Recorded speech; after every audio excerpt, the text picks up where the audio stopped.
everyone, welcome back. If you're new, make sure you hit that subscribe so you don't miss all the booky fun. So I've got a new one for you that I'm not entirely sure how I feel about this one. It's an ebook that I got to read for free off of Prime Reading on Amazon. It's called Furyborn by Claire Legrand. Now, it was a very weird one. I think that's part of what bugged me, and my burning question didn't get answered by the end of the book, which it's annoying, but it's also very clever, because now I definitely need the second book in the trilogy, because maybe it'll be answered there. Because our story takes place in 2 different times at the same time. We start off with Raelle telling her story in one time, and then Eliana telling her story over 1,000 years later, and each chapter alternates between these 2 women's point of view.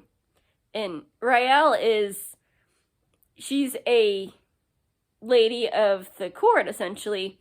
Her dad is this big, important lord that hangs out with the king all the time, and her best friend and major crush is the prince, who has been engaged to his cousin, because, yeah, royalty's gross that way. And so, her cousin's like, dude, I know y'all are in love. They're kind of, we'll do it to keep our parents happy, because they really want me to be queen and keep it in the family, but yeah, we're cousins. We ain't interested in each other. Everybody can tell he's in love with you.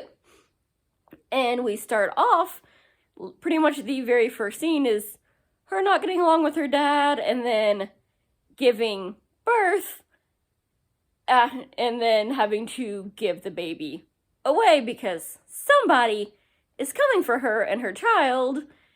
And so she has this kid who hates her because, you're a monster, you killed the king. And she's like, I'm so sad, your dad would have loved you, but, I slaughtered him. So here, little child, take my baby, I'm gonna go fight off this guy. And the next chapter is the other girl's perspective from 1,000 years later. And what bugs me that we never get to find out is she's very clearly in love with the prince, and hey, she gets to marry him and have his baby.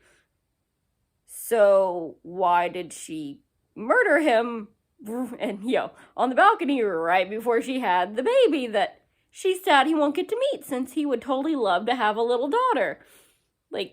And then who the heck is this guy that, well, I have to send my baby away with you so that he doesn't find her like he found me.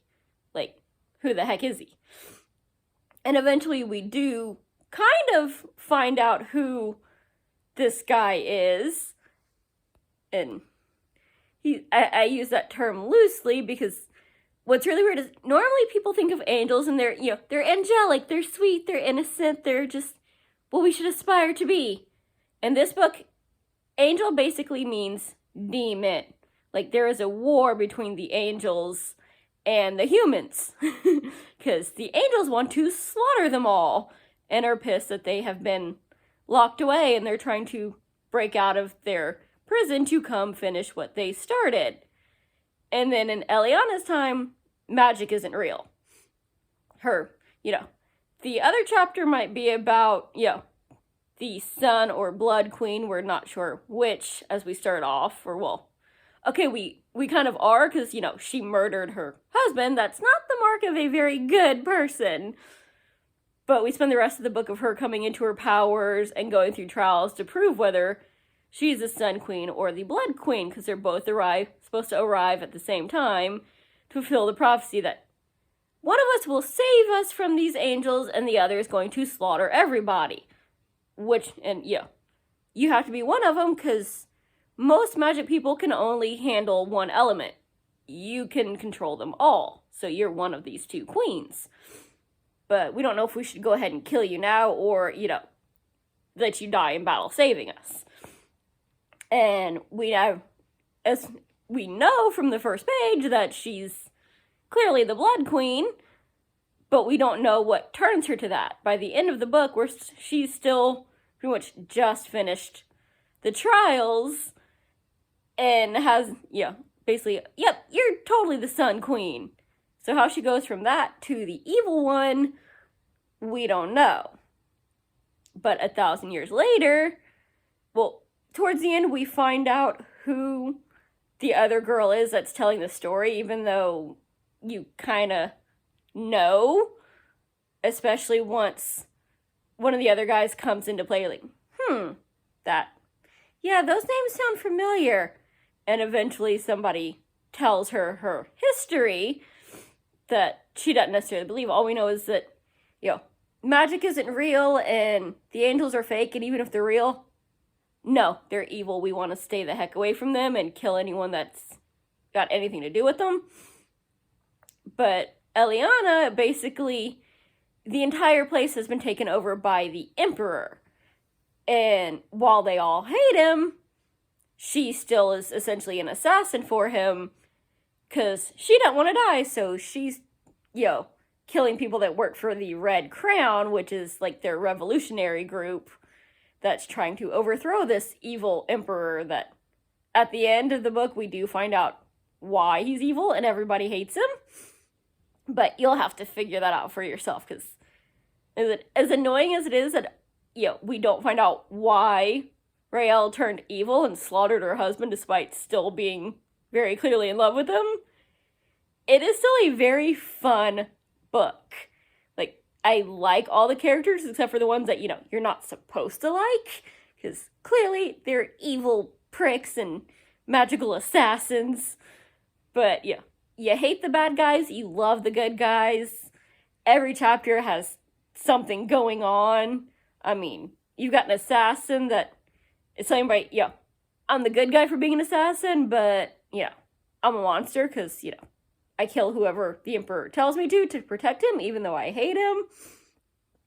And, I'm trying to find these missing girls, even though I had a chance, and I let them go to go do what I have to so that the Emperor doesn't kill me and my family. So, you've got a lot of internal debate going on for, these poor women that are telling the story, they're trying to be good, but they're trying to survive, and things are not going well for them because they are not normal people. Like, one is the Queen of Prophecy, and one, heals instantly from things that, would completely obliterate most people, and that ain't normal. She doesn't know why, but even she knows that ain't normal. But it needs to be hidden. So, like, we've got all this action going on of trying to find these, who's kidnapping these women, and it's only women and children. How we're going to take down the Emperor, but protect the Emperor and not get caught. Trying to find out her history and how the heck she ended up, in this time, in this situation.